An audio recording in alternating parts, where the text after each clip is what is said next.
حاضرین مجلس، بات ہماری چل رہی تھی پیارے نبی صلی اللہ علیہ وسلم کی زندگی کے درخشاں پہلو، وہ زندگی کے پہلو جو ہمارے لیے سبق آموز ہیں۔ کل ہم نے شیب ابی طالب کا تذکرہ کیا تھا، جس میں اللہ کے رسول صلی اللہ علیہ وسلم 3 سال کس قدر اذیتناک زندگی بسر کر رہے تھے، اور ہم نے یہ بھی کہا تھا کہ اس وقت کا شیب ابی طالب آج کا غزہ ہے، جو دونوں کے دونوں سیم انداز میں تکلیف سے گزر رہے ہیں، ہم نے کہا تھا۔ اور اس کے بعد ہم نے کہا تھا اللہ کے رسول صلی اللہ علیہ وسلم اس شیب ابی طالب سے، تکلیف سے، دکھ سے ابھی نکلے ہی تھے، آپ کے چاچا کا انتقال ہو جاتا ہے اور بڑا دکھ ہو جاتا ہے۔ پھر ابھی آپ کے چاچا کا غم کم نہیں ہوتا ہے، پھر آپ کی چہیتی بیوی کا انتقال ہو جاتا ہے، غم اور بڑھ جاتا ہے۔ جب شیب ابی طالب کا غم، چاچا کا غم، بیوی کا غم، یہ سب کچھ انتہا کو پہنچ جاتا ہے، تو پیارے نبی صلی اللہ علیہ وسلم چاہتے ہیں کہ چلو بھائی، مکہ میں ہماری بات آگے بڑھنے والی نہیں، اب ہم ایک نیا دروازہ ڈھونڈیں گے۔ اور آپ نے غور کیا، تدبر کیا کہ بھائی کس کے پاس میں جاؤں اور کس کو اپنا ہم نوا بناؤں، کس کو میں اپنا پیغام سناؤں، کس کو اپنی یعنی دکھتی باتیں سناؤں۔ یہ جب آپ نے سوچا تو آپ کے من میں آیا طائف کو جانا۔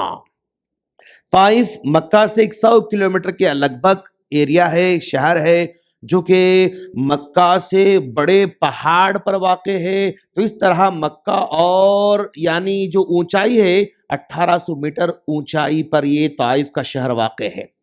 بہت ہی ٹھنڈا علاقہ ہے، جانے کا اتفاق ہوا، اور بہت ہی خوبصورت علاقہ ہے۔ یوں سمجھو آپ کہ ہمارے ساؤتھ کا اوٹی کی طرح وہ ہے۔ شدت کی گرمی مکہ میں پڑتی رہتی ہے، لیکن ٹھنڈی ٹھنڈی ہوائیں طائف میں چلتی رہتی ہیں۔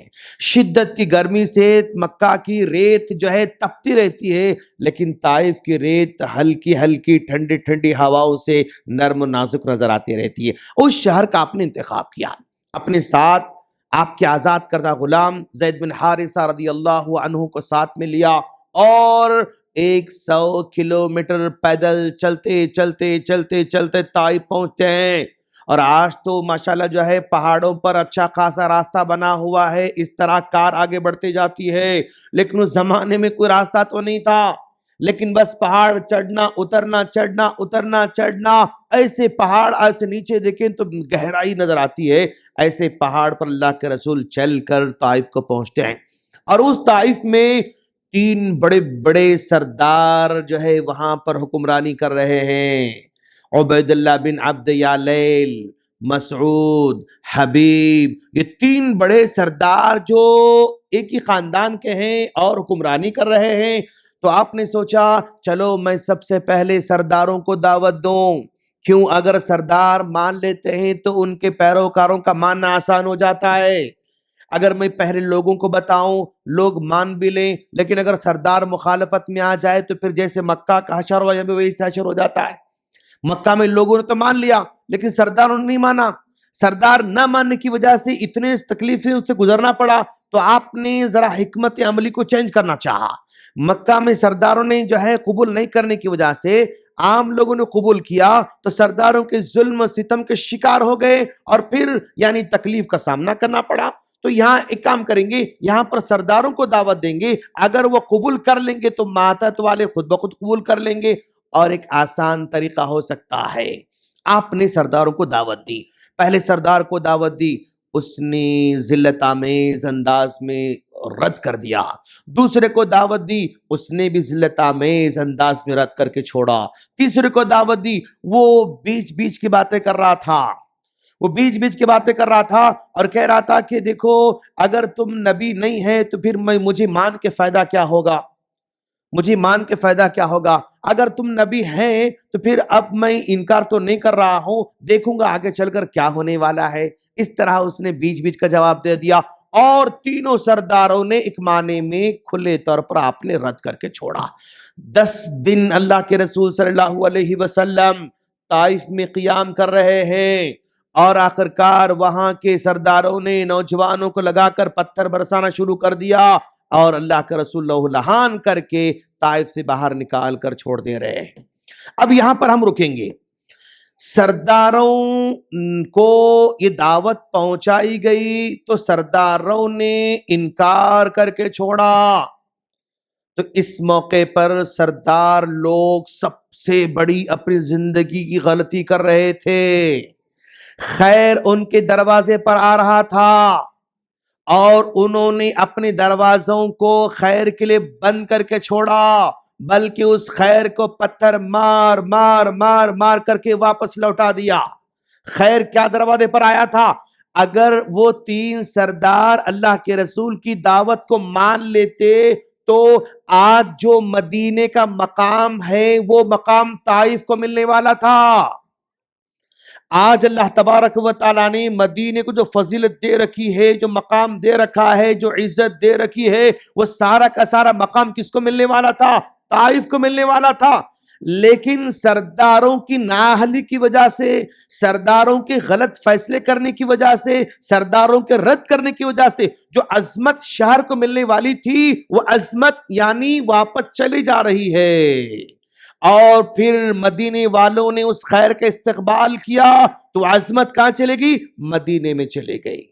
تو گویا ایک سردار اگر صحیح فیصلہ کرتا ہے تو اپنا بھی بھلا کرتا ہے، اپنی قوم کا بھلا کرتا ہے اور اپنی سرزمین کا بھلا کرتا ہے۔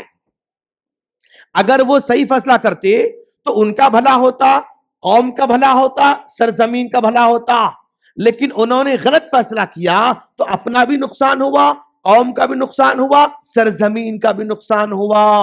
تو گویا ایک سردار کا صحیح فیصلہ کس قدر دور اندیش اثرات مرتب کر سکتا ہے، غلط فیصلہ کتنے دور اندیشی کے ساتھ اس کو نقصان پہنچا سکتا ہے۔ آج یعنی مدینے میں قرآن نازل ہو رہا ہے تو جو مقام مدینے کو ملا تھا طائف میں قرآن نازل ہو سکتا تھا، یعنی طائف قرآن کے نازل ہونے کی سرزمین بن سکتی تھی، طائف اللہ کے رسول کی قبر کی جگہ بن سکتی تھی، طائف میں آنے والوں کو یعنی وہاں نماز پڑھنے والوں کو 1000 نمازوں کا ثواب مل سکتا تھا، اور جنت البقیع وہاں پر مدینے میں طائف میں ہو سکتی تھی۔ اور طائف میں اگر یہ مقام ہوتا تو کس قدر عظیم مقام ہوتا کہ جتنے بھی لوگ جا رہے ہیں ٹھنڈے ٹھنڈے موسم میں عبادت کرتے تھے، اور عظیم مقام وہاں پر اللہ ہر طرح کی نعمتیں ان کو عطا کر رکھا تھا۔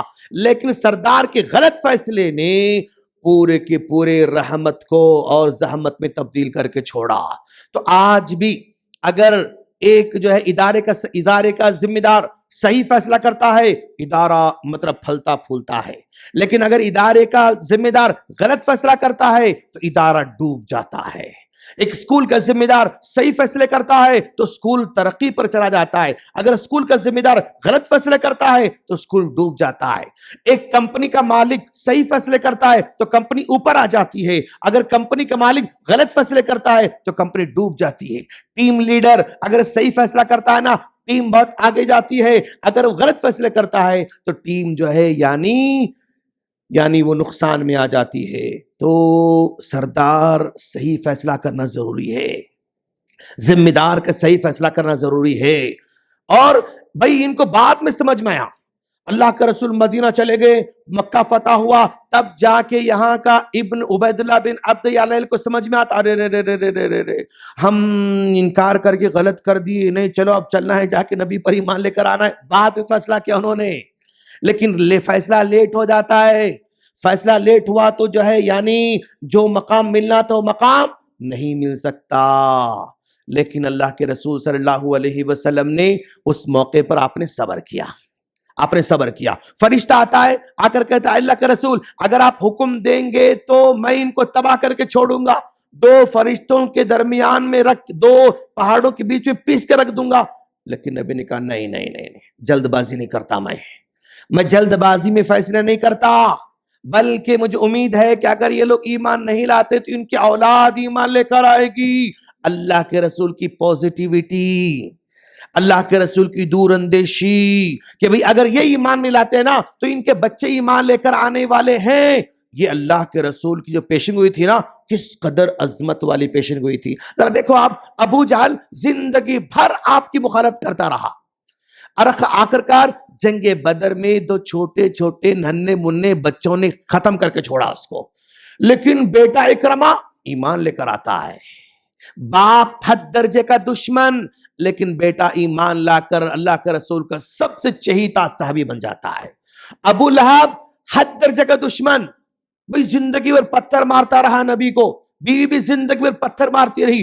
باپ حد درجے کا دشمن، بیوی حد درجے کے دشمن، اس کے باوجود بیٹی درہ ایمان لے کر آتی ہے.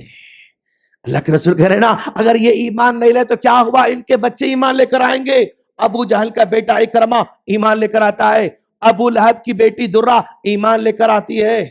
ولید بن مغیرہ اتنا خطرناک دشمن کہ اللہ کے رسول کو شاعر شاعر شاعر شاعر کہہ کر بدنام کرنے والا تھا.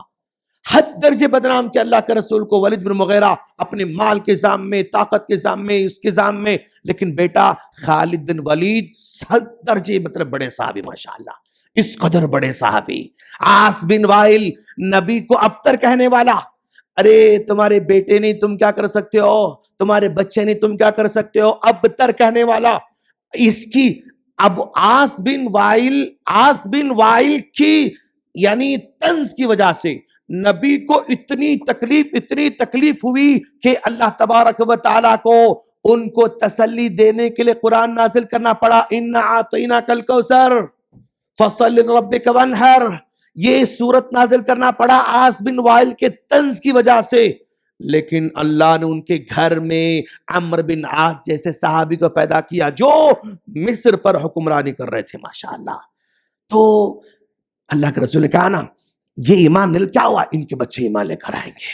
تو دور اندیشی، اور یہی دور اندیشی ہمیں دین کے معاملے میں بتانا چاہیے، دنیا کے معاملے میں بتانا چاہیے. دیکھو سیرت کا جو بھی واقعہ ہے نا، ہم کو دین میں بھی گائیڈ کرتا ہے، دنیا میں بھی گائیڈ کرتا ہے. صاحب دنیا میں کیسے گائیڈ کرتا ہے؟ ہاں، دور اندیشی. ایک آدمی میں بزنس مین ہوں، اوکے، یہ فون کا میرا کاروبار ہے. اب یہ فون جب بیچ رہا ہوں میں دیکھتا ہوں کہ بکرا کیسا ہے انہیں. اب دیکھا کہ بولا بالا ہے، پیسے والا ہے، اور اس کو زیادہ اس کے اندر کی معلومات نہیں ہے. اب من مانی اس سے فائدہ لے لیتا ہوں. مطلب بکرا آیا، خلاص ذبح کرنا ہی کرنا ہے، اس کو چھوڑنا نہیں اس کو. یعنی جلدی فائدہ لینا چاہتا ہے. لیکن یہ بھولا بھالا آدمی جب لے کر جاتا، 4 دوستوں کے ساتھ ڈسکس کرتا، سمجھ میں آتا، ارے نہیں ایسا نہیں، بہت مہنگا دے دیا انہیں، یہ جو ہے اتنا ریٹ کا نہیں تھا، بہت مہنگا دے دیا. تو وہ کسٹمر کا مطلب کیا ہوتا ہے، اس کا بھروسہ ڈیمیج ہو جاتا ہے. تو اس طرح جلد بازی میں فائدہ اٹھانا، جلد بازی مالدار بننا، جلد بازی میں جو ہے فائدہ اٹھانے کے چکر میں آج ہم لوگ کسٹمر کا بھروسہ نہیں جیت پاتے ہیں. نتیجے میں دکان مہینہ 2 مہینے 3 مہینے 4 مہینے کے بعد ڈاؤن ہونا شروع ہو جاتی ہے. کیوں؟ کسٹمر کا بھروسہ ہم جیت نہیں پائے. لیکن دوسرا آدمی میں ہوں، بھئی میرے پاس بھولا بھالا بھی ہے، ہوشانہ بھی ہے، ہوشیار بھی ہے، لیکن ایک تھوڑا سا مارجن رکھے میں بیچ رہا ہوں. تو جو بھی میرے پاس لے کر جاتا نا، اس کا مجھ پر ایک کسٹمر کا جو ہے ٹرسٹ بلٹ ہونا شروع ہو جاتا ہے. جب کسٹمر کا ٹرسٹ بلٹ ہونا شروع ہوا تو میرے پاس گراہک بڑھتے جاتے ہیں، کسٹمر میرے بڑھتے جاتے ہیں، اور لانگ ٹائم میں مجھے بہت بڑا مالدار بننا ہے. جلد بازی میں تم مالدار بننا چاہو گے نا تو بڑے نہیں بن سکتے ہو. تم کسٹمر کے ٹرسٹ کو بلڈ کرو اور بھروسہ اس کو دلاؤ کہ میرے پاس تو تم آؤ گے، تم بے خوف نہیں بن سکتے. میں تم بے خوف نہیں بنانے والا ہوں، میں ایک ساتھ تمہارے پیسوں کو نہیں کھانے والا ہوں، بلکہ مناسب ریٹ میں تم کو دینے والا ہوں. یہ اگر اس کے کام سے کسٹمر کو پتا چل جائے نا، اس کے بعد اس کے پاس کسٹمر کی لائن لگ جاتی ہے. دور اندیشی، یہ دور اندیشی اور لالچ اگر ختم ہو جاتی ہے نا تو پھر انسان جو ہے یعنی بہت آگے بڑھ سکتا ہے. اللہ کے رسول صلی اللہ علیہ وسلم کا یہ طائف کا سفر خیر دروازے پہ آیا تھا، لیکن انہیں پتھر مار کے واپس لوٹا دیا. اور پھر اللہ کا رسول اگر چاہے تو بدوا دے سکتے تھے، ان کو تباہ کر سکتے تھے، نہیں. تو وہاں پر اللہ تعالیٰ نے عروہ بن مسعود جیسے جو ہے صحابہ کرام کو پیدا کیا. محمد بن قاسم جیسے عظیم آدمی کو پیدا کیا. محمد بن قاسم جو ہندوستان کو آ کر دعوت دی انہوں نے، ان کی دعوت کی وجہ سے اسلام ہندوستان میں پھیلتا چلا گیا. یہ کہاں سے آئے تھے؟ طائف سے آئے تھے. اگر طائف والے تبھی اگر تباہ ہو چکے ہوتے تو محمد بن قاسم پیدا بھی نہیں ہوتے. محمد بن قاسم پیدا نہ ہوتے تو ہندوستان کو پتہ نہیں اسلام آتا تھا نہیں آتا تھا، اور ہم پتہ نہیں کس پتھر کے سامنے جھکنے والے بنتے، ہم کی جھاڑ کے سامنے جھکنے والے بنتے. اللہ کے رسول کا ایک فیصلہ اگر یہ نہیں سمجھیں گے تو کیا ہوگا؟ نسلیں سمجھیں گی. تو اسی نسل میں محمد بن قاسم پیدا ہوتا ہے اور ہندوستان کو آ کر توحید کی دولت، توحید کی دعوت کو یہاں کے باشندوں میں تقسیم کرتا ہے. اور آج لوگ توحید کی برکت کی وجہ سے سرزمین پر نعمت بنے ہوئے ہیں، سرزمین کے لیے خیر بنے ہوئے ہیں، سرزمین کے لیے بھلائی بنے ہوئے ہیں. اگر توحید نہ ہوتی تو صرف اور صرف یعنی جس طرح آج یعنی نفرت نفرت نفرت، توحید جس کے پاس نہیں ہے وہ صرف نفرت بانٹنے والا بنتا ہے، اور نفرت بانٹ کر تباہ ہو چکے ہوتے. خیر، اللہ سے دعا ہے اللہ ہم تمام کو سیرت کو گہرائی سے پڑھنے کی توفیق عطا فرمائے، سیرت کو سمجھنے کی توفیق عطا فرمائے، اور اپنے ذہنوں کو، سوچ کو بدلنے کی عطا فرمائے. آمین. السلام علیکم ورحمۃ اللہ وبرکاتہ.